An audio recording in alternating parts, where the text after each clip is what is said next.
ለታላቁ ሀገር የሚገባትን ግዙፍ የብዝሃ ዘርፍ ኢኮኖሚ ግንባታ እውን የማድረግ ግብግብ የዜጎቿን ታሪክና ሕይወት የመቀየር እረፍት የለሽ ጉዞ ይህ ሁሉ በህልም ጉልበት የሚተገበረው ሀገርን የማስመንደግ የለውጥ ስራዎች መዳረሻቸው ግዙፍ ኃይልና አቅምን ደምሮ ኢትዮጵያን አህጉራዊ የብልጽግና ተምሳሌት እንድትሆን ነው። በዛው ልክ ግን ከሀገር የሚሰርቁ ሌብነት ስራቸውን ያደረጉ በርካቶች አሉ። ጠቅላይ ሚኒስትር አብይ አህመድ አንዴ ብቻ አይደለም እጅግ ብዙ ጊዜ ሌብነት ለኢትዮጵያ የማይበጅ ሁሉም ሊጠየፈው የሚገባ ካንሰር መሆኑን ደጋግመው አንስተዋል። ቀይ መስመር ያልነውን ሌብነት ቀይ ምንጣፍ አድርገውታል። ቀይ ምንጣፍ አድርገው በነፃነት የሚንሸራሸሩበት ሰዎች እየተፈጠሩ ሄደዋል። ሌብነት በጣም እያስቸገረን ያለ በሽታ ነው። ግን መገንዘብ ያለብን ነገር ሰው በሌብነት ልብሱን ሊቀይር ይችላል። የልጁን ምግብ ሊቀይር ይችላል። ሳሎን ሊቀይር ይችላል። ቤት ግን አይገነባም።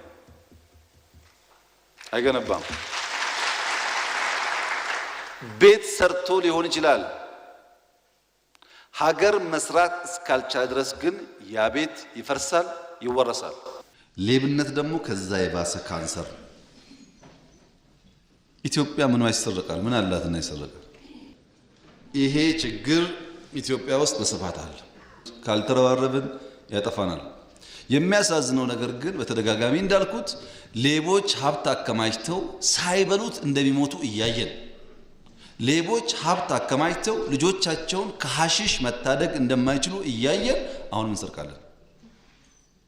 ሌቦች ልነግራችሁ የምፈልገው ነገር ብር ታከማቻላችሁ እንጂ አትበሉትም። ይህ ሌብነት ከተወሰኑ ግለሰቦች መገለጫ መሆኑ አልፎ ሀገር ከገጠሟት ስብራቶች አንዱ በመሆኑ እንደ ሀገር ልንዋጋው የሚገባ ትልቅ ስብራት መሆኑንም ጠቅላይ ሚኒስትሩ አንስተው ያውቃሉ። ሌብነት ኢትዮጵያ ውስጥ ልክ እንደ እርዳታው አንዱ ስብራት የምንለው፣ አንዱ የጥፋት መንገድ የምንለው ካልተገራ በቀር ያቅድም ያልኩት ራዕይ ለማሳካት እንቅፋት ነው የምንለው ጉዳይ ነው። ሌብነት በጣም አደገኛ ስብራት ነው። ሰዎች ሰርቀው ህንፃ ቢገነቡ ጥፋት እንዳጠፉ ሳይሆን እንደበለጡ እንደላቁ የሚያስብ ማህበረሰብ ሰፊ ነው። አሁን ግን እንደ አንድ ትልቅ ስብራት ልክ እንደ ልመናው አይተን በምዕራፍ ከፍለን እየሰራንበት ያለ ጉዳይ እንደሆነና ህዝቡም ተባባሪ እንዲሆን ሌቦች ማጋለጥ አለመተባበር። ጠቅላይ ሚኒስትር አብይ ሌብነትን የማይታገስ ስርዓት መፍጠርን ቅድሚያ እንደሚሰጡ በተደጋጋሚ ተናግረዋል። ለዛም በመረጃና በማስረጃ ላይ የተመሰረተ እርምጃ መውሰድ እንደሚጀመርና መንግስት ሌብነትን መዋጋት ላይ በስፋት እንደሚዘምት አጽንኦት መስጠታቸውም የሚታወስ ነው። መንግስትና ህዝብ አደራ ብሏቸው አምኗቸው እዚህ ቆሞ ቃለ መሐላ ገብተው ከዚህ ምስኪን ህዝብ የሚያጨረብሩ አጭበርባሪዎች ደግሞ አሉ። የቸገረን እኛ መለየቱ ነው። በመላምት ከሆነ ምን ወስነው የሚሰራውና የሚሰርቀውን ቀላቅለን እናጠፋለን። መላምት ሳይሆን የተጨበጠ እንዲሆን ከእናንተ ውስጥ ለምሳሌ ፓርላማ አባላት በግልጽም አልፈልግም የሚጨበጥ መረጃ ደብዳቤ ካላችሁ ጽፋችሁ ለአፈ ጉባኤ ቢሮ ላኩልኝና ያ መረጃ እውነት ሆኖ እርምጃ ካልወሰድን እኔ ጠይቁ። አንድ ሰው ይሄን ሰርቋል፣ ይሄን አርጓል አውቃለሁ፣ እዚህ ቦታ አስቀምጧል ሀብቱን ብላችሁ ላኩና እርምጃ ካልወሰድን እኛ እንጠይቃለን። ሌብነት ችግር አለ። በቅርቡ ተሰማላችሁ፣ ስራ ጀምረናል። ትንሽ በሚቀጥለው ዓመት አግሬሲቭ ከምንሆንበት ኤሪያ አንዱ ሌብነት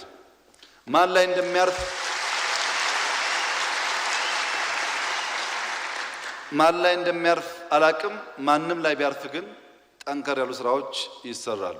አሁን ያ ጊዜ መጥቷል። ባለፉት ጥቂት ጊዜያት እየተስተዋለ እንዳለው በሌብነት ከመኩራራት ይልቅ ሌቦችን አሳዶ የመያዙና በስርዓት የመለየቱ ስራ ውጤት እያመጣ ነው። ግን ደግሞ ኢትዮጵያ ለምን ድሃ ሆነች፣ እንዴትስ ከዓለም ጋር ተላለፈች ብሎ በቁጭት የማደግ አቅሟንና ሀብቷን አስተባብሮ በሚሰራበት በዚህ ወቅት ሀብቷን ለግል ጥቅማቸው የሚፈልጉ ሙሰኞች እንደለመዱት ተበራክተዋል። ይህ ያልተገባ ሀብትና የጥቅም ፍላጎት አካሄድ ደግሞ አደጋዎች ናቸው ብሎ የመደ መንግስት ገና ከጅምሩ በማይታለፍ መዝገብ ላይ ቀይ መስመር ያሰመረባቸው ናቸው። የማክሮ ኢኮኖሚክ ሀገር በቀል ኢኮኖሚ ሪፎርም ማሻሻያው ላይ የተጋረጠ አደጋ ነው አንዱ። ይህ ማክሮ ኢኮኖሚ ሪፎርም ህጋዊ ሆኖ ውጤታማ ሆኖ ህብረተሰቡ ላይ የኢኮኖሚ ውጤታማነትን ሊያመጣ በሚችል ሁኔታ እንዳይተገበር ለማድረግ እሳቤዎች ብቅ ብለው ታይተዋል። እነዚህም በልማት ድርጅቶች፣ መንግስት ተቋማት ውስጥ ባሉ ኃላፊዎች፣ በግለሰቦችና በነጋዴዎች የታዩ ናቸው። እርግጥ አሁን በኢትዮጵያ ውስጥ እያጋጠመ ያለው የስግብግብ ግለሰቦች እንጂ እንደ ከዚህ በፊቱ እንደነበረው መንግስታዊ ሌብነት አይደለም። መንግስታዊ ሌብነት ቢኖርማ ኖሮ በየአካባቢው ግዙፍ ፕሮጀክቶች እየተጀመሩ ቶሎ ባልተጠናቀቁ ነበር። በትሪሊዮን የሚቆጠር ዓመታዊ ገቢም መሰብሰብ ከባድ ይሆን ነበር። ግን ደግሞ የተናበቡ ሀገርን ማቆርቆዝ ግባቸው ያደረጉ ሰርቀው የማይያዙ የመሰላቸው ቀላል ቁጥር የሌላቸው ከሀገራቸው የሚሰርቁ አሉ። ለእነዚህ ግለሰቦች ምቹ ሁኔታን የፈጠሩ አሰራሮች መኖራቸው ግልጽ ነው።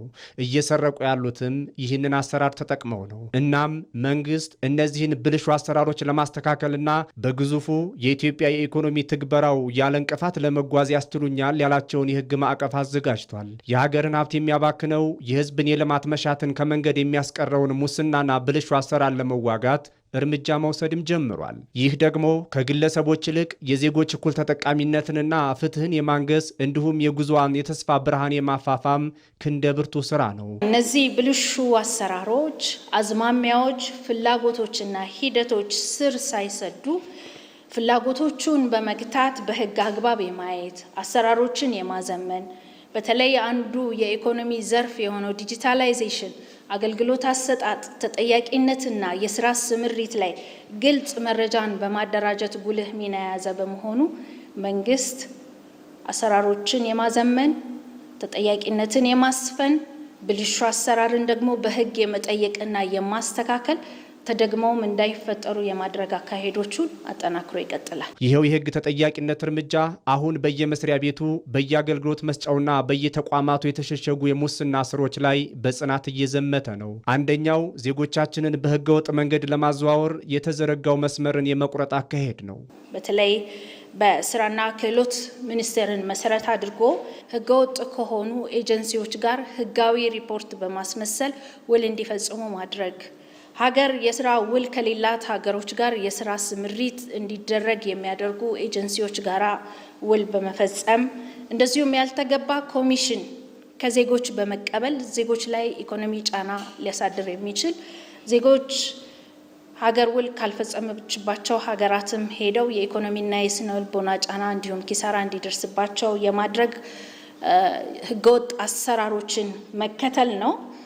ይህ በዜጎችን በማታለል በህገወጥ መንገድ ዝውውር በመፈጸም ወደ ውጪ የሚልኩ የውጭ ሀገር የስራ ስምሪትን የሚያመቻቹ ይህን ሽፋን በማድረግ ዜጎች ላይ ሰብአዊና ኢኮኖሚያዊ ጫናዎች እንዲደርስባቸው እድልን የፈጠሩ ብልሹ አሰራሮችን በሙሉ ጥናት በማድረግ እርምጃዎች ተወስደዋል። ሌላው የሀገርን ኢኮኖሚ ለመጉዳት በሚል ኢላማ የሆነው የገቢዎችና ጉምሩክ ዘርፉ ነው። ይህ ዘርፍ ሀገር ወደ ብልጽግና የምታደርገውን ጉዞ የሚደግፍ እንደመሆኑ ከሀገር ብልጽግና በተቃራኒ የቆሙት ዘርፉን ለግል ጥቅማቸው ለመዋል ሲንቀሳቀሱበት ተስተውሏል። በጥናት ላይ በመመስረትም መንግስት እርምጃ መውሰድ ጀምሯል። ገቢዎችና ጉምሩክ ዘርፍ የታዩ የግብር ስወራና የኮንትሮባንድ አሻጥሮች ናቸው።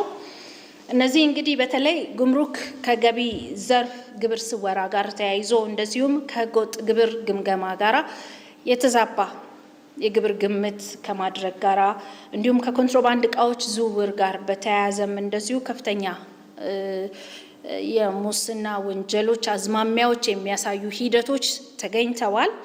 ታክስን በአግባቡ ያለመሰብሰብ፣ ነጋዴውን እውነተኛ የገቢ መጠን እንዲደብቅ እድሉን ማመቻቸት፣ የገቢ እቃዎችን በዋጋ ማሳነስና መደራደር፣ በመንግስት ካዝና መግባት የነበረበት በቢሊዮኖች የሚቆጠር ገቢ እንዳይገባ መደራደርና መመሳጠር እስከ ባለሙያዎች ድረስ የሚወርድ የሙስና ፍላጎትና ስምሪቶች ነበሩ።